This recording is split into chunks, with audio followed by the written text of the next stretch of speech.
I'll be co-hosting today's webinar with our Vice President, President-elect Melanie Romero. Today we are hosting our campus town hall on UCR Strategic Plan 2030. Our town hall will be led by our Provost and Executive Vice Chancellor, Elizabeth Watkins. Just a few housekeeping reminders. If you have questions for Provost Watkins, please use the Q&A function in the Zoom. We'll do our best to address the questions after the presentation as time permits. And as a reminder, the webinar will be recorded and will be posted on our Staff Assembly YouTube page for future reference. Non-panelist attendees will remain muted and off camera during our webinar. Why don't we go ahead? You already hit record. Thank you, Melanie. With that, it is my privilege to introduce our Provost, Elizabeth Watkins. I'll pass it over to you. Thank you, Erica. Thank you, Melanie. Thank you all for being here.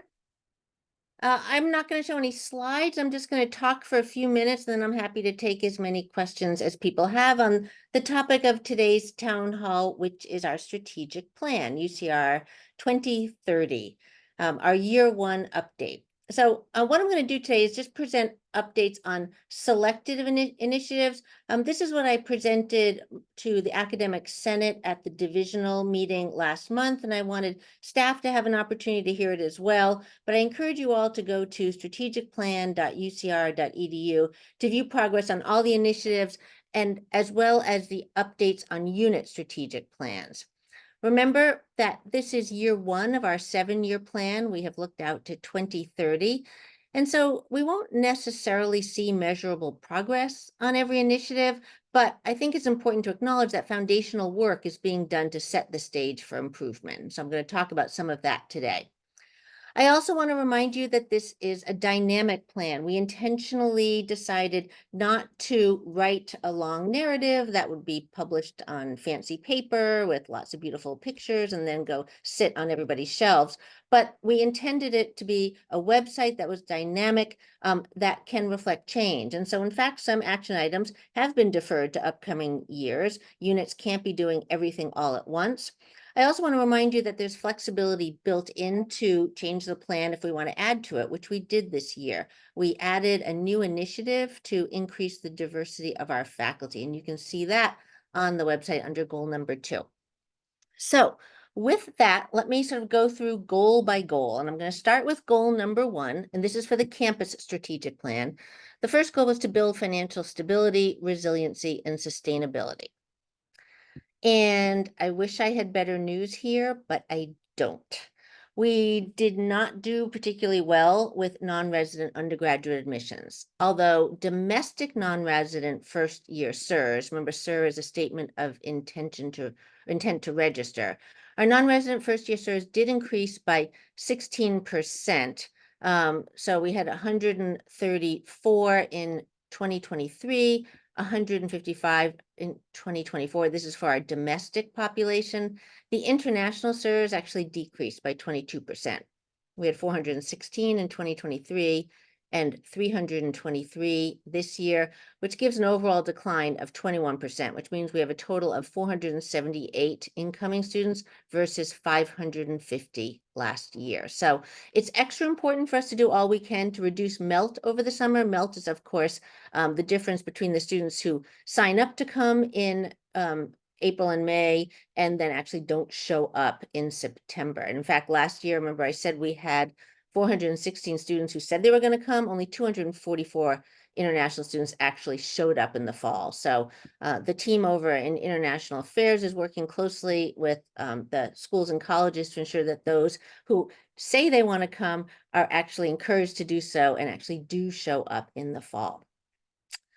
Summer session enrollment's running higher this year compared to the same time last year. So that's good news. We've got a larger enrollment and a larger number of units per student, and therefore that means we have a larger number of undergraduate FTE.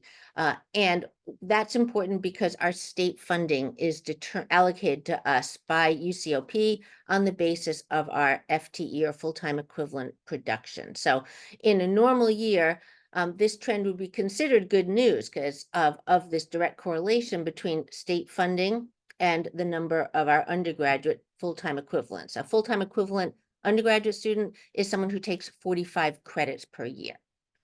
But this is not a normal year. up until last year, we thought that up until last month, or maybe a couple months ago now, we thought that our state allocation would be kept flat, not the 5% increase that we had expected according to the compact. But the governor's revised budget that was released in May is even worse, and it calls for a decrease to the University of California budget of 2.9%. So that's pretty grim news. Believe it or not, things could have been even worse. Were it not for the Chancellor's advocacy for UC Riverside. The Office of the President had proposed to modify its allocation methodology to the campuses this year, which would have resulted in an additional cut of millions of dollars to UCR. And so thankfully, that modification has been postponed. But when we look at, tuition dollars and state funding for fiscal 25, the news is just not good. However, I do have some good news. Our fundraising is improving compared where we were. The last I looked was in mid-May. So looking at mid-May this year compared to last year, we're 8% higher. So we've raised 25.7 million versus 23.8 million. And advancement anticipates there's another 3.9 million to come in by the end of the fiscal year. That would raise our total to 29.6 million, or almost just shy of $30 million, which would be $4.7 million more than last year. So that's a projected increase of almost 19%. And perhaps the brightest spot in our effort to build financial stability is an extramural grant funding, and that really is credit to the faculty and the staff who work with them to submit those grants and to manage all those grants. Research expenditures for fiscal 23 were $215 million, an almost 8% increase over fiscal year 22, which was $199 million. I'm giving you the information from a year ago because that's how we count it. It's always calculated in arrears. So the last full year we have information for is fiscal year 23. So when we bring in more research expenditures, that means we also see an increase in indirect cost recovery, sometimes also known as F&A, which is one of our permanent sources of revenue. And last year, fiscal 23, that amount was 37.5 million, which is an almost 10% increase over the previous year of 34.2 million. So a couple of bright spots there, but clearly there are some forces outside our control, like the state revenues, that really impact our financial stability. Let me move on to goal number 2, which I'll remind you is to invest in the success of the people who teach, research, work, learn, and live at UCR. And let me talk about each category. So let's talk first about faculty. One of our initiatives was to have a salary equity program similar to the one for staff equity. In fiscal 23, so last year, we were able to bring everyone to within 3% of their projected median. And this is a biannual program. So we plan to bring everyone up to within 5% of their projected median in fiscal 25. And then hopefully the financial situation will improve and we can return to the 3% mark in fiscal 27. We also ran the first cohort of the UCR Coro Faculty Leadership Development Program. Now, this is different from the one that operates out of the Office of the President. This is just for UCR, and it's just for mid-career faculty to help them take that next step toward leadership. We had our first cohort. I think it went pretty well. We're going to run it again next year. And in this way, we sort of hope to generate training and sort of skill sets for people who want to move into some leadership roles. For graduate students, as you know, it was a busy year for graduate students last year and this year in terms of managing the new UAW contracts. We invested $7 million in new permanent funding, plus $16 million in one-time funds to meet the salaries mandated by the UAW contract, and to bring all students who are on fellowship up to the minimum UAW salary, which I'll remind you for the upcoming academic year is going to be $34,000 for a 50% appointment. So all of our students will be paid at similar rates now. We had great disparities prior to the implementation of the new contract and the raising of our fellowship stipends. Some good news in terms of PhD enrollments. More PhD students were offered acceptance this year compared to last year. So we had a 6% increase in offers, 835 versus 789. And as of the last time I looked, which was May 20th, we actually had a few more enrolled this year than last year. So 445 have enrolled. Master's students enrollments are running somewhat lower this year compared to last year. However, they continue on into the summer with rolling admissions, so we hope to see some increase in those numbers. And of course, master's students bring in tuition that helps both the center as well as the schools and colleges. For our undergraduates, now remember, one of our big overarching goals is to improve our graduation rates and decrease our equity gaps with the ultimate goal of every student graduating. We didn't expect over 1 year to see an immediate increase in graduation rates, but we worked hard to understand why students have left before graduating. So there was a work group that produced a report on retention that made 4 recommendations that are now being implemented in undergraduate education and in collaboration with the schools and colleges. If you're interested, you can find that report on the UCR 2030 website. And so this is what I mean about laying the foundation. Before we can begin to address graduation rates and retention rates, we have to figure out what it is that's preventing students from staying. And this work group really did a deep dive into the available data and came up with recommendations that'll be actionable. Similarly, we also did some foundational work to support the initiative of expanding high impact practices. And this involved moving undergraduate education and international affairs into shared space on the second floor of the Student Services building. And we did this because we think that this will give these 2 units greater visibility. Being in the center of campus, it's right next to the hub. It'll give students easy access to learn about and sign up for these opportunities. So I'm pretty excited about this new space. If you haven't gone over to visit those new units, do so this summer. It's a very different feel in student services on the second floor, with a lot of vibrancy and a lot of students coming in and out. And let me talk a little bit about staff.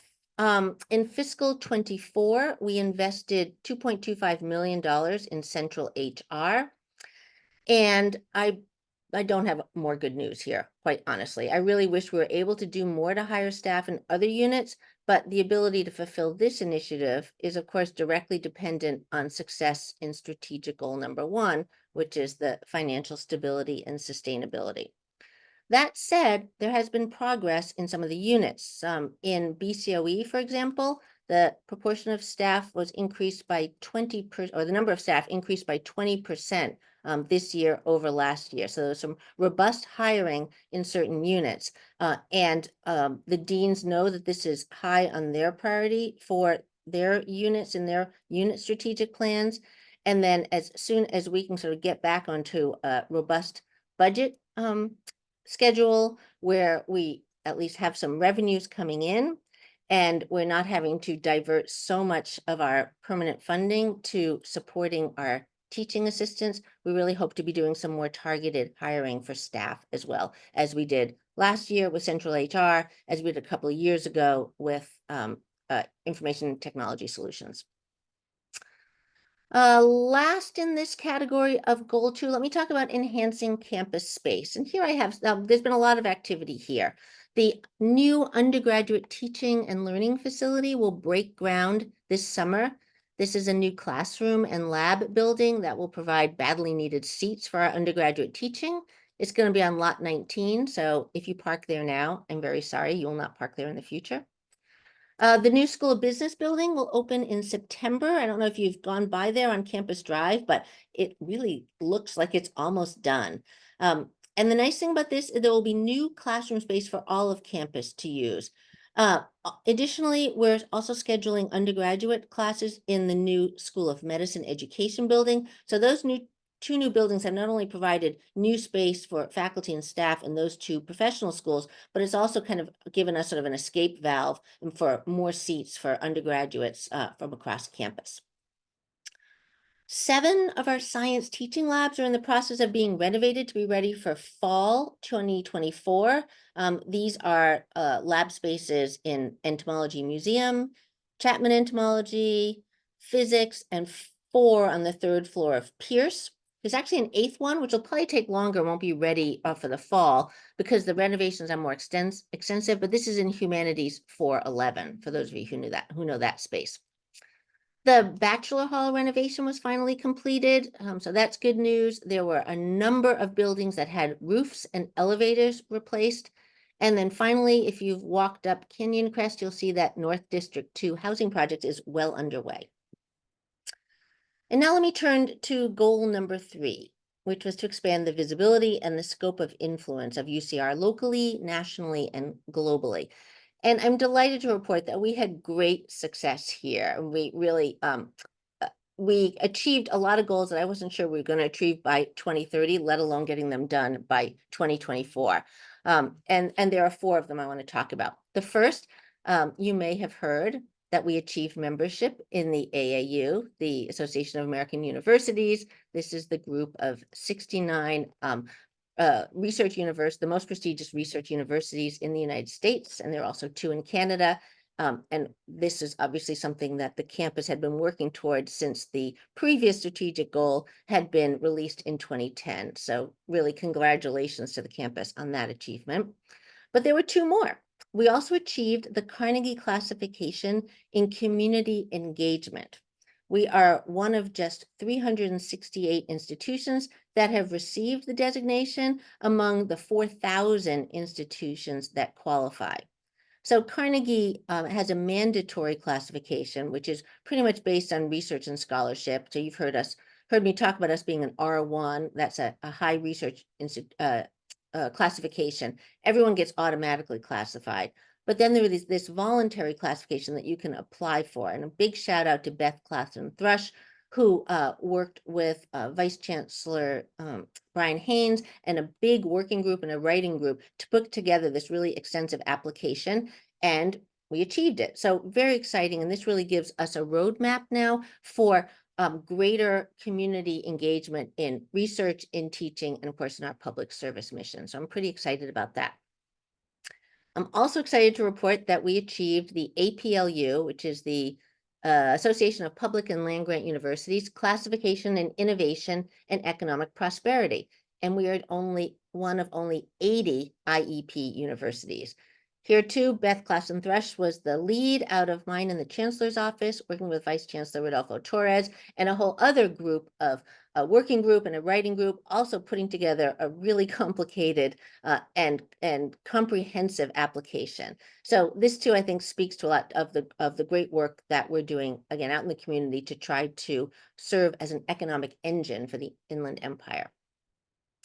And then finally, this year we received 16 applications from groups of faculty to incorporate as UCR's first campus interdisciplinary research center. We're calling this the CIRC, and we will announce the winners later this month so that they'll begin to start their work in the summer. So as I said when I started, if you go to strategicplan.ucr.edu, you can see progress on all of these initiatives. And some places you won't see progress, and that's okay, because I said we can't do everything all at once. But there, over on the right-hand column, there's a progress bar, which leads to links of data and stories and reports that flesh out more fully the work that's being done on these initiatives. And you can also see updates on unit strategic plans. I think we've got about 20 of them between our academic units, which are all the schools and colleges, undergrad ed, graduate division, and the library, and then our academic support units as well, student affairs, research and economic development, and so forth. So have a look at the website for more detail there. And with that, I will stop and take questions.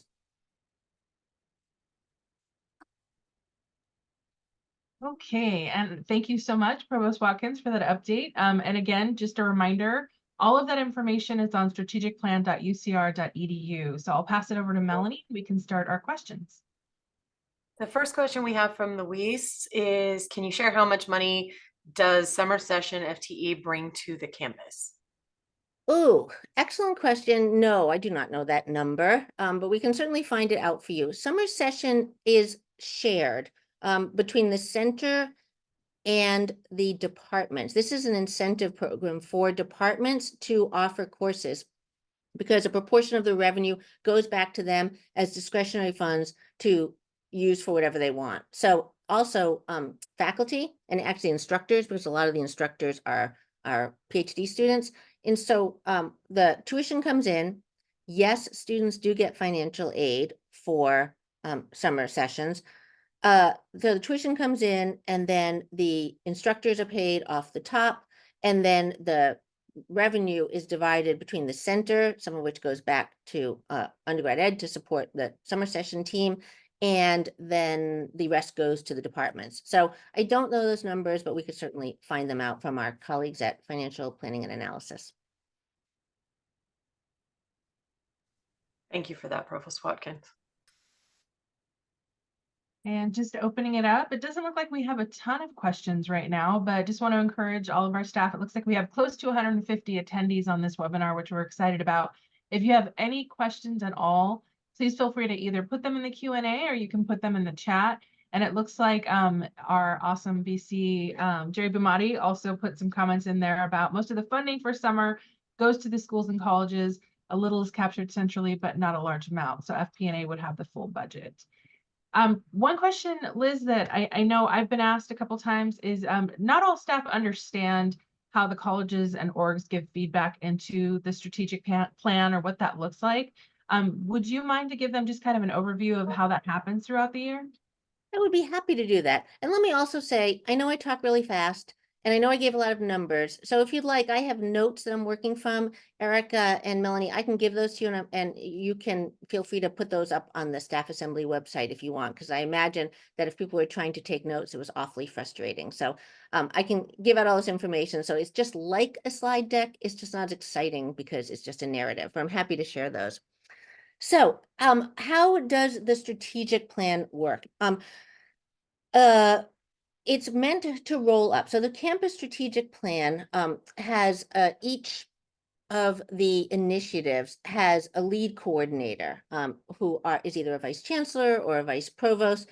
And then you'll see that there are a number, if you look sort of on the static version of the plan, the PDF, there are then the partners, and some of them may be the deans, some may be administrative folks. So there, and then we also have collaboration with Senate committees as well. Although I'll have to say, we didn't have a whole lot of interaction with Senate committees this year. We had invited the Senate to invite us to come talk to them and be engaged, but I imagine they're probably busy with all the other work that they had to do. So what we did this year was about mid-year in January and February, we had 3 hour-and-a-half sessions where leaders were asked to report on progress on the strategic plan. And to prepare for that, they're sort of meant to go out to constituencies and kind of talk about the work that was being done. So we had one session dedicated to the campus strategic plan, and then 2 sessions dedicated to the unit strategic plans. And so each leader sort of gave kind of a status update. This kind of helped us to see where we were and what would make sense to sort of put on the website for public consumption.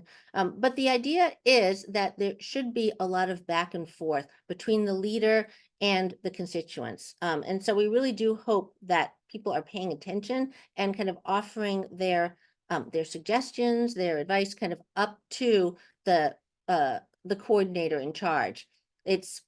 It's distributed. I mean, as you see, the initiatives for the campus strategic plan are broad and fairly ambitious, and they're being worked on kind of across both the center, support units, and the schools and colleges. So everyone sort of has a little bit of piece of it, but they may be working on it at different rates and in different ways. So I'd be grateful for any suggestions that this group has for if staff would like to be able to provide more feedback.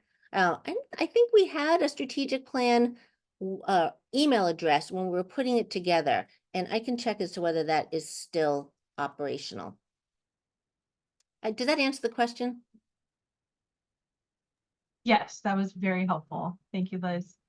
Melanie, did you want to ask the next question? It looks like we do have a few more now in Q&A. Yes, it's always great. One question gets the other one's thinking. So the next one we have is there any update on staff merit program where salary increases are truly based on performance? I do not have that. We would have to ask our Chief Human Resources Officer, but no, I don't have any update on that. All right, our next question is, can we work towards hiring more staff in accounting? We seem to have a bottleneck of all of the work on campus flowing to one or two people who are overwhelmed. Impact 23 created a lot more work. That is certainly true that Impact 23 has been really hard for us to manage through this year. And I want to thank all the staff who've done such an amazing job of, first of all, implementing it, but then responding to all of the challenges, meeting the concerns and adapting. This really has been, and you talk about take a village. This has been more than a village. This has been an entire campus project. So I can't answer the question of whether we're going to hire more people in accounting. Specifically, I haven't been to a unit on campus that has told me that they have enough staff.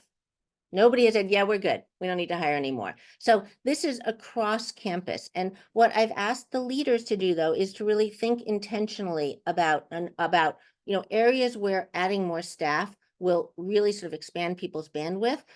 At the same time, we're also asking leaders to think about how we can streamline work. And this is something I've spoken to the leadership of the academic management professionals group about, because this is the group that really understands what the work on the ground is like, to see if there's some way that we can begin to cut through some of the red tape we wrap ourselves in. Which is to say, we live in an extremely regulatory environment. We have regulations from the federal government to which we have to adhere. We have state laws to which we have to adhere. We have policies from the Board of Regents and the Office of the President that we have to comply with. But there may be opportunities for us here at UC Riverside to stop doing some of the stuff we've always done just because we've always done it that way. I think when we sort of moved things online, a lot of it was just taking those paper processes and then translating them into online work. So this is hard work to think about. So this is not an overnight job, but it's something I think worth thinking about. If we can all agree that there's a more efficient way of doing something that doesn't require so many people's time, that may be help to mitigate what I know people are perceiving as an overburden of an administrative overburden. So I hear that, and I hear it a lot from staff. I also hear from faculty on behalf of the staff as well. So point well taken.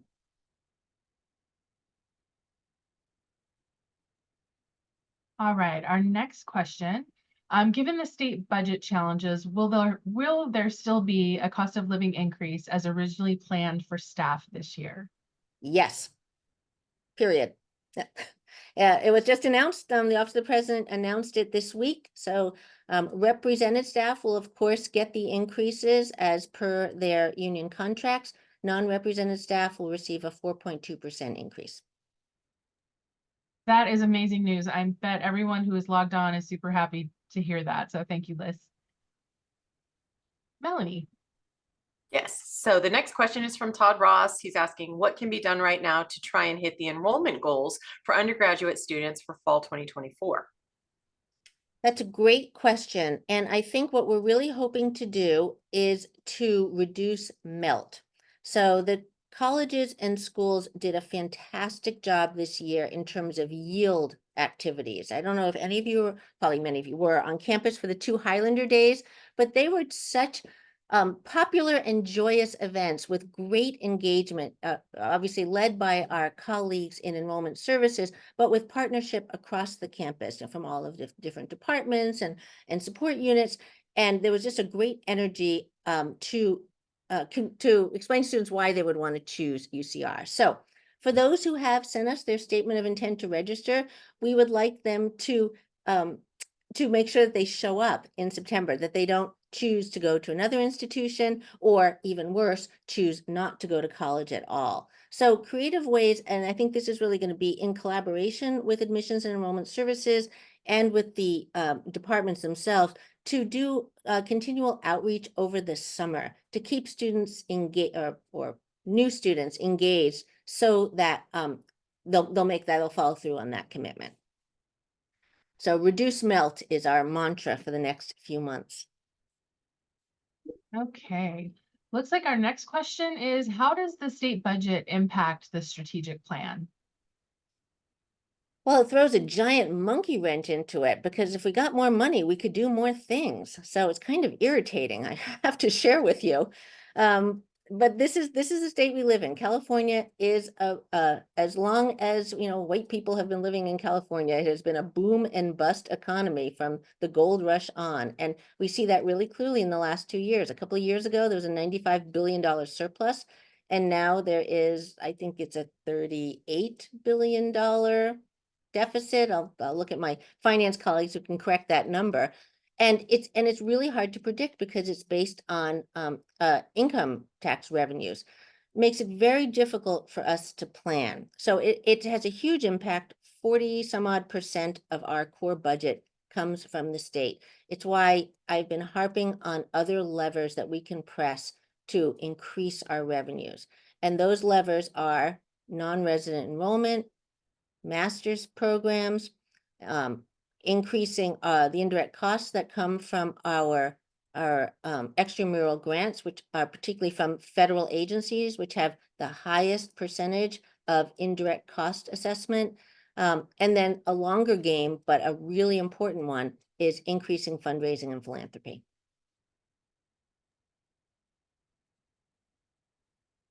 Perfect. Okay, so next question here comes from Ross French. Thank you for hosting this town hall. I'd like to ask if you think it would be possible for UCR to transition back to in-person or hybrid town halls with all senior leadership in attendance. Those events that took place prior to the pandemic had a lot of positive impact with staff and faculty feeling more engaged with their leaders, something that is not as strong in Zoom-only meetings. I 100% agree. I am sitting here in my office, as you can see from my background. I don't have a groovy virtual background. I'm always here. I see my colleague Jerry, Vice Chancellor Bomati, is here because he's typing away in the chat. Just tell us to show up and we'll show up. If staff assembly would like to hold in-person town halls, we would be happy to come. And I can bring as many of my senior leadership team as you'd like to be there. Melanie is going to ask the next question, but I just wanted to point out we did have our general meeting in winter, and Provost Watkins was our keynote speaker. So we are trying to do as many hybrid and in-person as we can. I know scheduling is a little bit difficult, but we appreciate your support on that. And I'll pass it over to Melanie for the next question. Yeah, just to follow up on that, our last general meeting in spring quarter, we actually had to, we had like some standing room only situations. So we see the enthusiasm of the campus community at turning out for in-person events. And we think that's wonderful. So we want to thank all of you for being there. So that being said, let me go back to a question that we accidentally skipped. So how does UCR plan to handle the change in the funding model from the University of California Office of the President, especially in light of state funding reductions for this year? You might have touched on this already, but if there's anything you'd like to add. The funding model I'm not sure what the question is referring to. And you're probably not either because it's a written question. So if this was, okay, so whoever asked the question, if you were referring to the allocation methodology that was postponed, I don't know when it is going to be, when, if at all, it will be implemented. This was, I'm going to get into the weeds here, so I apologize if this is confusing and boring at the same time. But there was an effort at the Office of the President to remove what they call earmarks, which are monies in the state budget that are set aside for specific projects. And there are two sets of those. Some of them are set by the legislature and some are set internally at the Office of the President. And the Office of the President originally wanted to get rid of all of them. And they learned very quickly from state and government relations that would be politically a disaster to tell legislators that their pet project would no longer be funded. So, the legislators who are funding some research center at UC Davis, for example, those are going to remain set asides, or as they're now called, earmarks. But then at the same time, there were several programs that were being funded off the top before the funds were allocated out to the campuses. that that the Office of the President would like to roll back in and run through the enrollment allocation methodology. We were the beneficiaries of the largest of those programs, and this is the one that Chancellor Wilcox fought hard for us several years ago to get, which was to bring us to within 95% of the median per student allocation.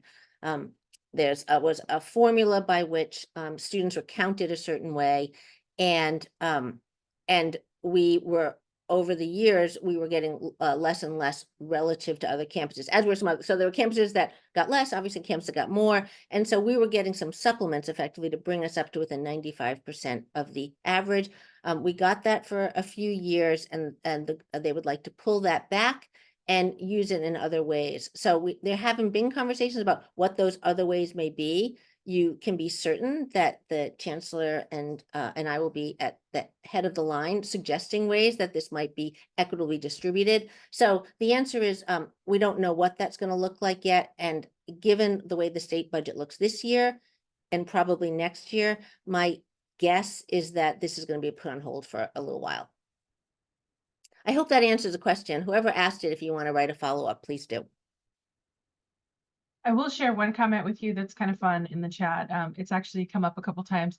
In the reflection behind you in one of your photos, the American flag is blowing, and it looks so cool and patriotic, and it also looks like a special effect. So it's a special effect, you guys. It's real. It's, well, you know, my office is exactly across from the flag, right as you come in from the circle. So yeah, that is pretty cool looking. All right, our next question, as an element of strategic goal 1, can you say more about increasing the number of master's programs and master's enrollment, and how you think we can move the needle on that in the next couple of years? Okay, excellent question. And this really does require faculty and staff support, which is, and let me just say, the most important thing about master's programs is there needs to be a return on investment for the student. So the goal of master's programs is not to bring in money. The goal of master's programs is to provide students with the education and training they need to get to that next level of their career.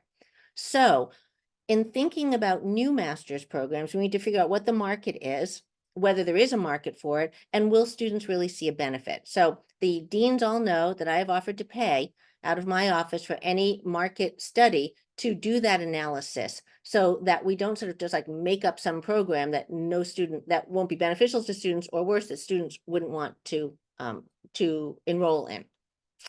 And then, but I think what's nice about master's programs is that, and they should be nimble, right? They meet market needs. So, you know, for our students who get bachelor's degrees, they may, or even for students who have already been out in the workplace, they may find that a 1 or 2 year program is just what they need to get a more specific set of skills and abilities to be able to get to that next level.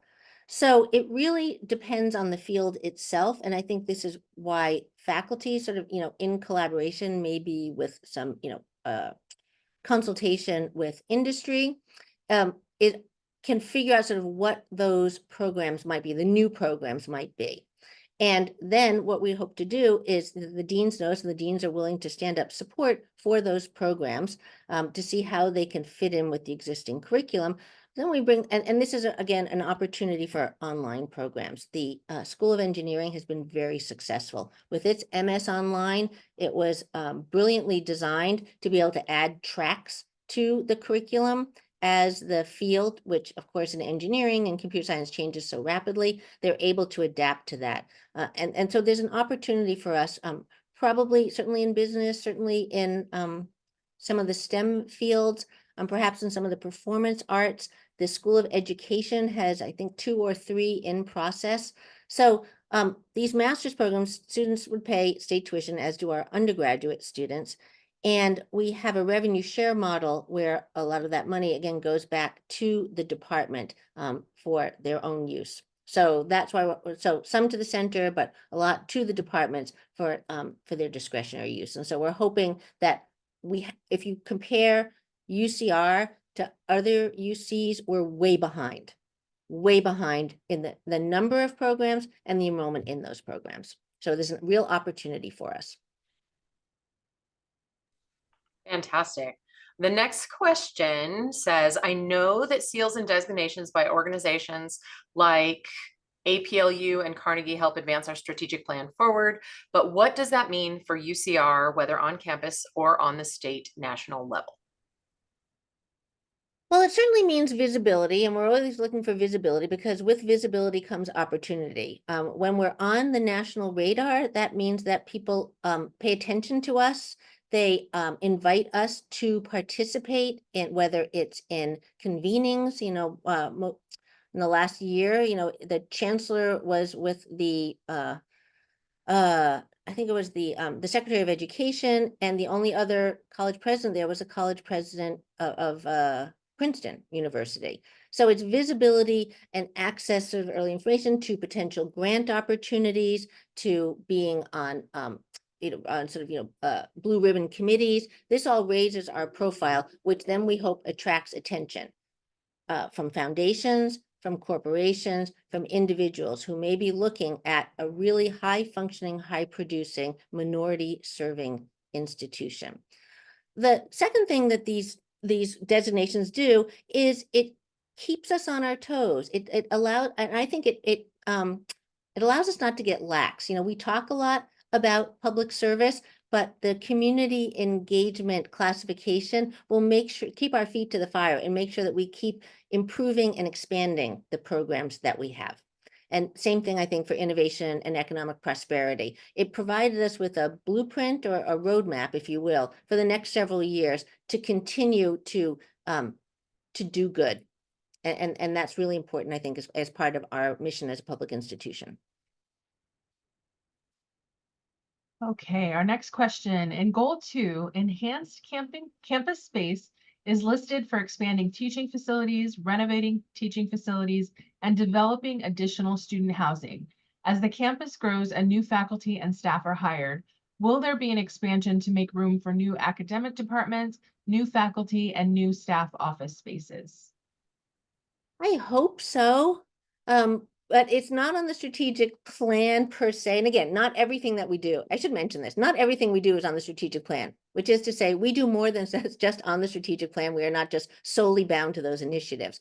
We have a campus capital plan, which lays out our hopes and dreams for a bunch of new buildings. I think there's maybe 15 or 20 new buildings on that list.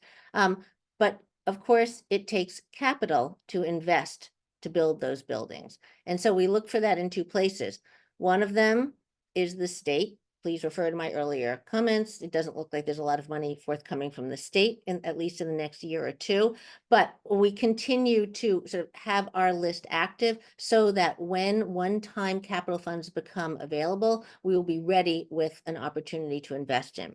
The other, of course, is philanthropy, and the deans are working hard on that to try along with our colleagues in development to try to garner interest among donors to invest in capital for us. The good news about UCR, I think, as compared to some of the coastal campuses, is that we have land. We have the space to build. What we don't have yet is the capital. So we have the plans for them, and I get it. This is we are busting at the seams, and not just for teaching, but absolutely for staff offices, for faculty offices and faculty labs, for convening space. The email I just sent out last week or the week before in my spring campus update talked about the jigsaw puzzle moves that we've done over the last year to take advantage of underutilized space. And so that's the first thing that we're doing, is making sure that we're maximizing space. You can walk through some of our buildings and they're kind of like ghost towns. So the space is assigned, but it's not utilized. So those are two very different things. And that's a cultural change that we need to think about. We need to be intentional about, if you have a space, does that mean that it should just sit empty if you only come in, once a week or once every couple of weeks? That's a cultural thing that we need to talk about as a campus, but we're trying to maximize the space we have on campus, and then at the same time advocate for investment to build those shiny new buildings that we'd love to have. And once we get the money, we've got the land to do it.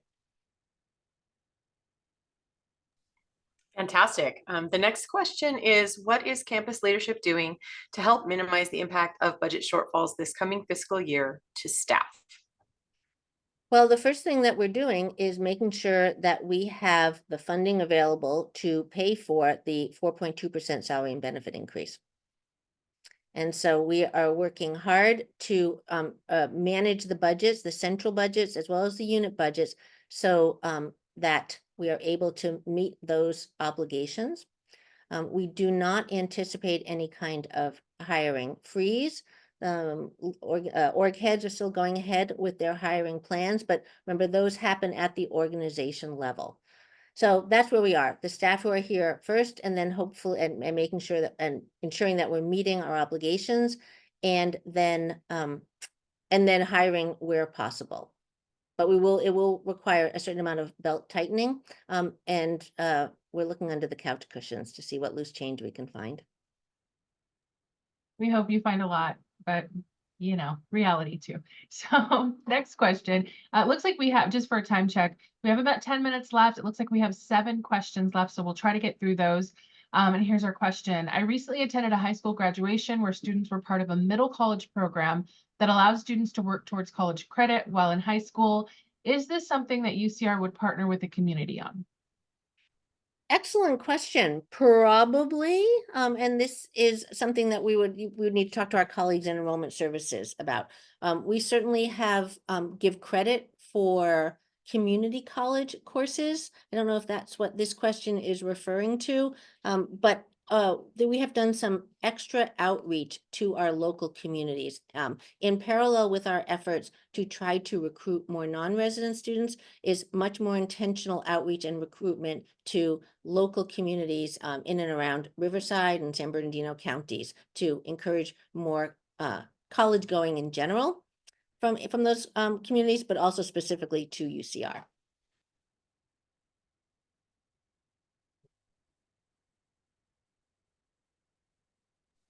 Fantastic. And I see somebody commented in the chat. Thank you for that, Emily. Emily says UCR does recognize courses completed through middle college programs. So I guess we can all learn more about that. That's new to me. The next question, is there any opportunity for us to address the Regents, Office of the President, et cetera, to make them more aware of the impact of the overly regulatory decisions they are making? So many of these changes make it incredibly hard to do our jobs. Well, every Regents meeting has a public comment section, and anyone in the community can sign up to make comments there.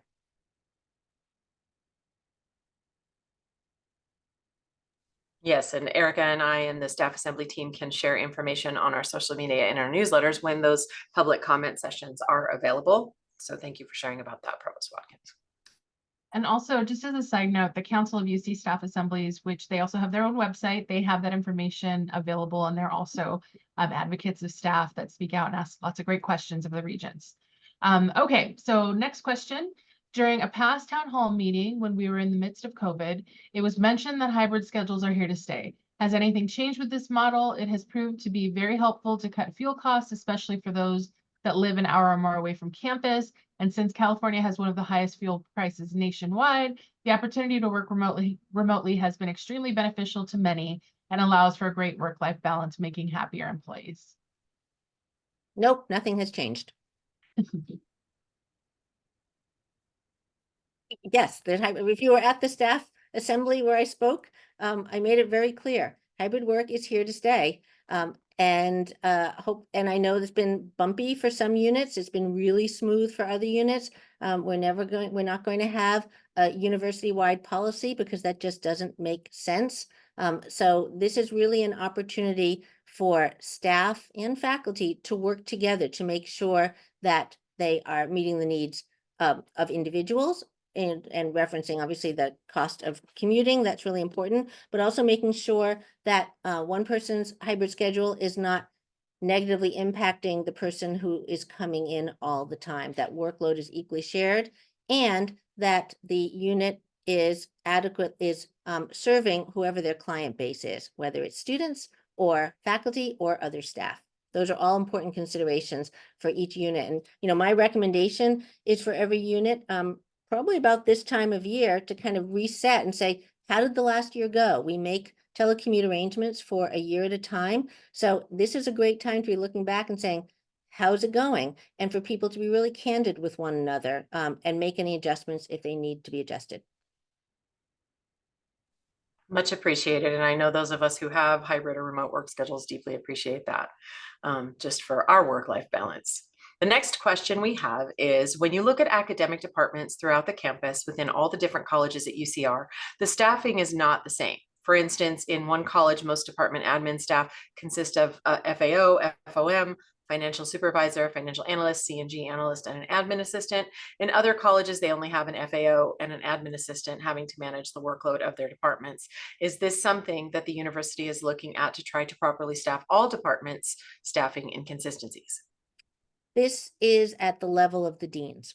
So no, we're not trying to make things absolutely consistent across every single department, because departments have different needs, different requirements, different revenue opportunities, different teaching loads, different research loads, different requirements for the kind of staff they have. And so just like hybrid work, a one-size-fits-all solution would not be feasible. So each college dean is reviewing their staffing across their departments and across their units to make sure that there's adequate support.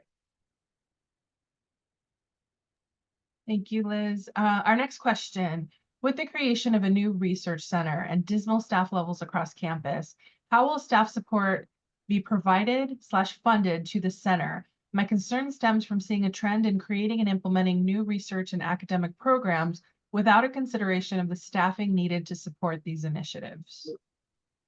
So thank you for that question. We have thought about this. The center will be located in Red, and one of the decisions that we made was to dedicate permanent funding to this campus interdisciplinary research center. We made this decision before we found out about the state budget, but I want to honor that promise.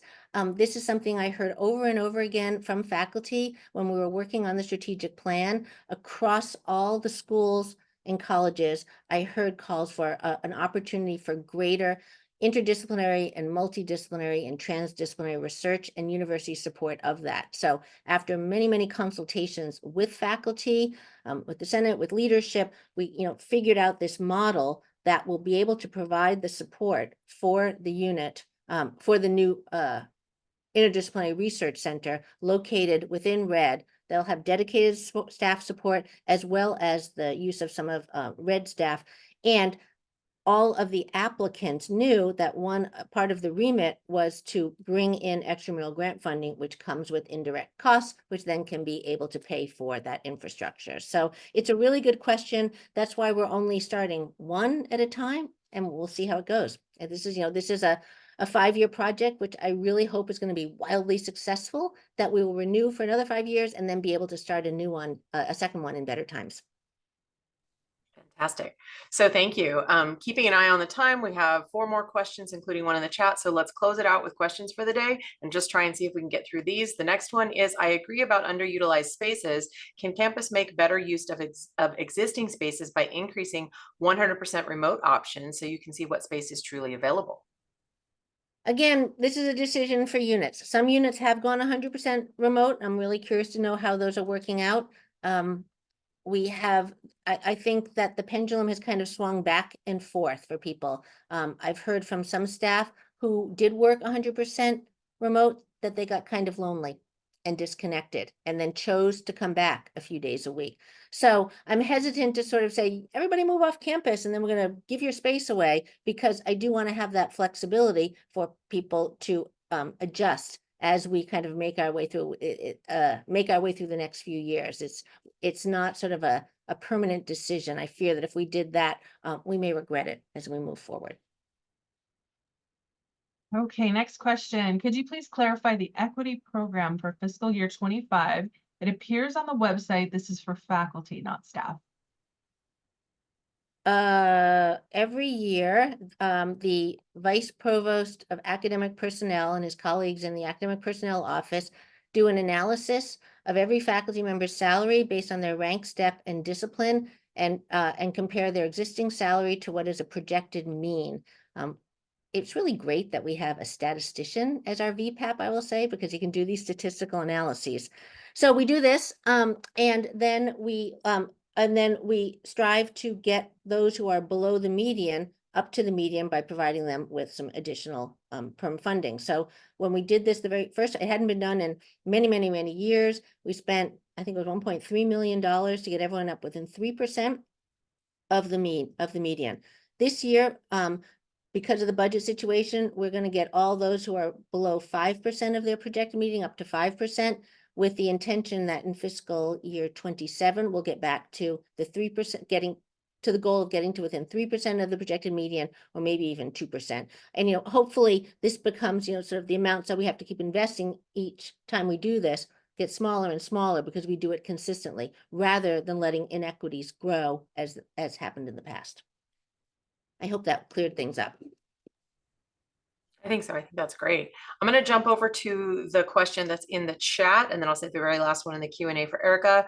Caitlin Eltzweiler asks, I know in the past there has been talks of having a deaf studies program / more representation for deaf students. Since Riverside has such a large deaf population and the school for the deaf is just down the street, is that something that is going to be implemented at some point? That's a good question. And we actually had a task force working on that for the last, probably not this year, but maybe last year, because we had requests from the School for the Deaf to think about that.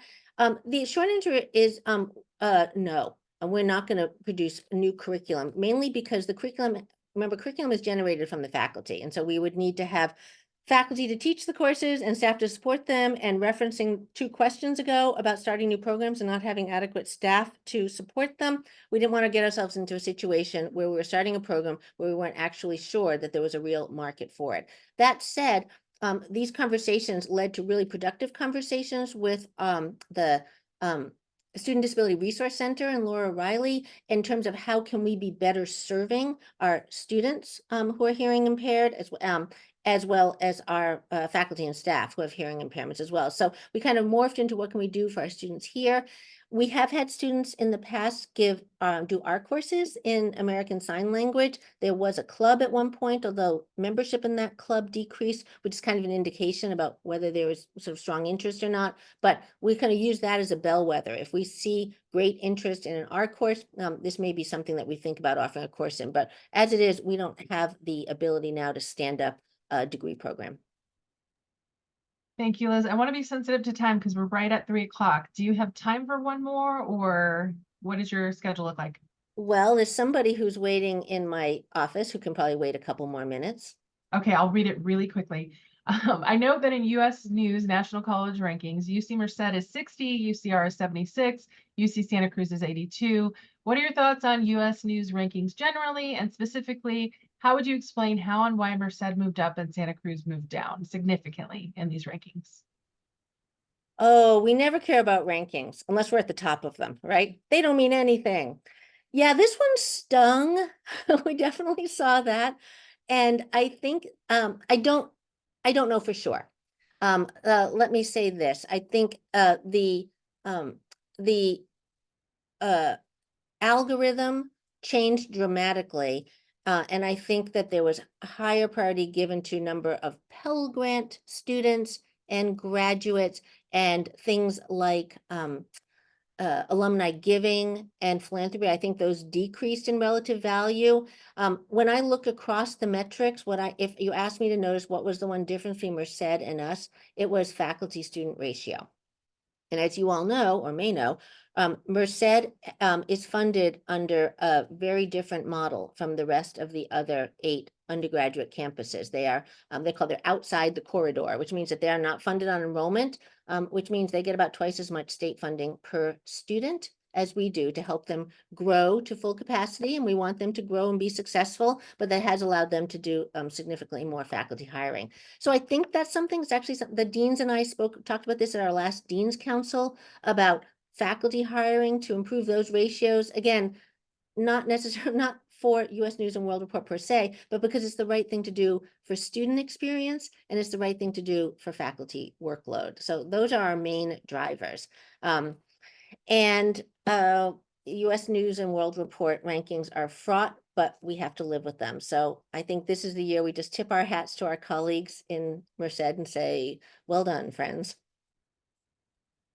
All right, that was our last question. Thank you so much, Provost Watkins. This is incredibly helpful information. And thank you to all of our staff for being here. We wish you a wonderful week. Take good care. Goodbye, everybody. Thanks again.